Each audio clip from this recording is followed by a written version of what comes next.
399 for only wings, fries, drinks, pasta, and takoyaki? How is this even possible? Matagal na ako nagkikrave sa only wings. And matagal-tagal na rin sa radar ko ang Wingzilla. Ang dami kasing reviews about this. So, I went to their Chino Roses branch. We went there na gutom.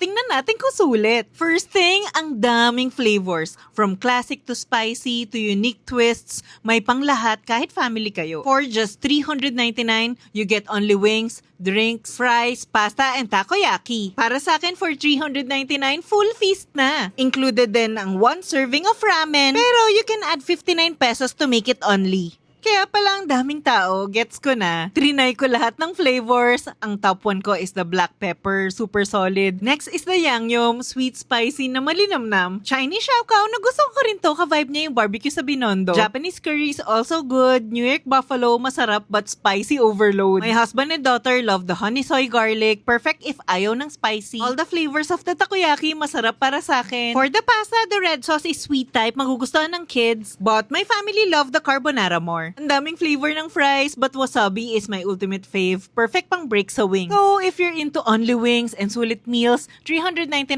goes a long way here. Para sa akin, sulit i-try kasi marami kang magugustuhang flavors. Ikaw ba, would you try Wingzilla?